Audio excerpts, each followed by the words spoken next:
Bonsoir à tous, bienvenue dans Questions Directes en ce lundi gras. Bonne soirée sur ATV Guadeloupe. Notre invité ce soir, Alan Nagam. Bonsoir. Bonsoir. Bienvenue. Merci. À quelques semaines de la présidentielle, la FTPE est-elle inquiète? Mais la FTPE est très inquiète. De toute façon, on sait que l'économie ne marche pas. Donc on a bien sûr des orientations, des velléités, des volontés à proposer. Oui. Dans les programmes des différents candidats, il y a un programme qui vous séduit plus que l'autre? Mais pour l'instant, on n'a pas encore tout vu. Oui, oui. Mais ce que nous savons, nous, aujourd'hui, à la FTPE, nous défendons le Small Business Act qui permettra aux petites entreprises de bénéficier des marchés publics. C'est aussi ces intérêts-là. Nous défendons l'intérêt des petites entreprises et nous essayons autant que faire se peut qu'à l'outre-mer, effectivement, nous puissions participer au développement économique de notre territoire. Est-ce que vous avez des propositions pour les différents candidats? Nous avons des propositions que nous formulons incessamment sous peu par écrit aux différents candidats quand ils sont bien sûr déclarés.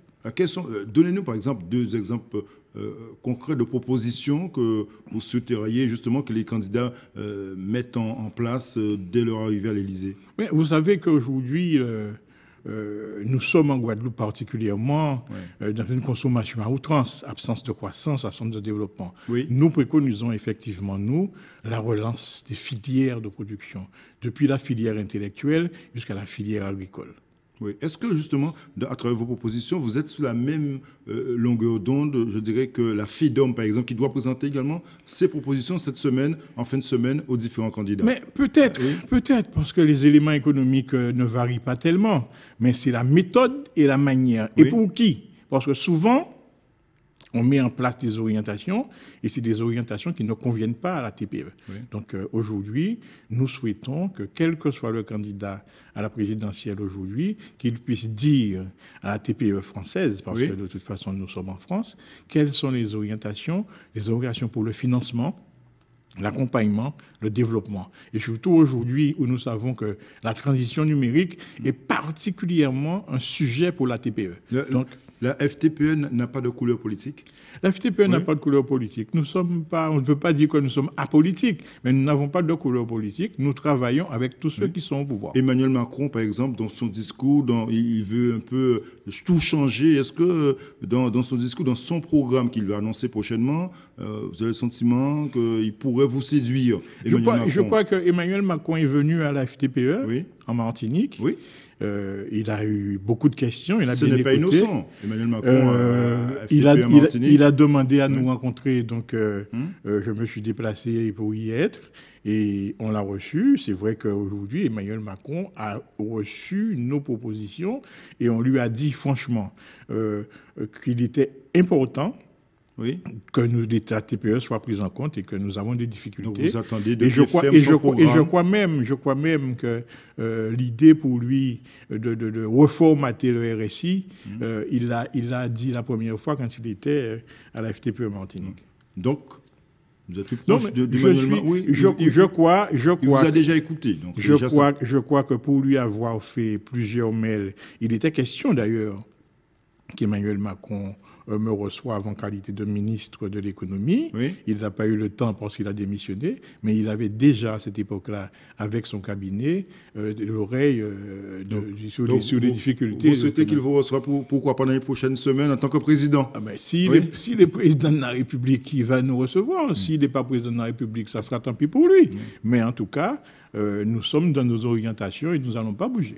Vous êtes, Alan Nagam, un candidat malheureux aux élections de la CCI. Les élections ont été annulées, on le sait, depuis. L'actuel président, Henri Nagapin, doit quitter son poste à la présidence de la CCI. Mais je crois que aujourd'hui, je suis le droit. Si le droit lui dit qu'il doit quitter son poste pour une commission ad hoc en attendant la réponse de la commission d'appel de Bordeaux. Mais il a tout de même fallu l'intervention d'un huissier à la CCI, justement, pour faire appliquer la loi.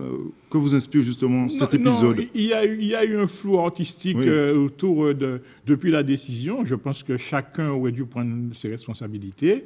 Le tribunal, le préfet, et ne pas attendre effectivement qu'il y ait des agissements pour qu'il puisse tirer le droit. Le droit, il fallait le dire, et en faire ça en toute sérénité, simplement pour ne pas créer. Aujourd'hui, il faut une chose. Nous sommes dans une situation difficile, dans une hypocrisie économique totale. Tous ceux qui s'étaient ligués entre eux pour me combattre, parce que je pense que j'ai été celui pour lequel ils se sont unis pour me combattre, et ils ont démontré effectivement qu'ils n'avaient rien à faire ensemble. Oui. Ah ben aujourd'hui, et puis c'est pour cette raison que je n'autorise pas non plus à qui que ce soit de critiquer Nagapin, parce qu'ils étaient ensemble. Oui. Ils sont tous critiquables, et justement, il faut le dire, la décision du tribunal les a tous mis dehors. Tous ceux qui étaient sur la liste ensemble. Donc vous dites qu'ils sont tous dehors. Ils sont tous dehors aujourd'hui. Alors, quelle sera votre stratégie pour cette nouvelle élection, puisqu'il va y avoir de nouvelles élections? Est-ce que vous allez refaire votre liste? S'il y a de nouvelles élections. Est-ce que les déçus de Nagapin viendront vous rejoindre? S'il y a des nouvelles élections, je crois que Entreprise Unie et Forte est la seule organisation déjà en capacité de pouvoir effectivement proposer une union. Et ensuite, nous proposons avec des gens comme... Une union avec qui? Avec vos ennemis d'hier? Une union avec tous ceux qui sont prêts à travailler pour la Guadeloupe. Oui. Même ceux qui faisaient partie de l'équipe Nagapin? Même ceux qui faisaient partie de l'équipe Nagapin, qui faisaient partie de l'équipe... Parce qu'on s'est rendu compte qu'il y avait plusieurs équipes. Il y avait l'équipe Nagapin, l'équipe Blandin, l'équipe Gadaoukan, etc. Donc, c'est tout ça. Donc, c'est ce combo, comme on peut l'appeler dans le langage créole, qui aujourd'hui, nous sommes prêts, effectivement, nous devrions prendre nos responsabilités et les accueillir. Donc pour faire une liste. Vous êtes prêts pour de nouvelles élections. Rapidement, une dernière question concernant le débat autour de la centrale thermique de Marie-Galante, Bagasse Biomasse. Est-ce que là aussi, la FTPE peut prendre position clairement? Justement, ça me donne l'occasion de dire une chose. Nous avons participé en 2015, en juin 2015, à une réunion justement sur les orientations économiques de Marie-Galante.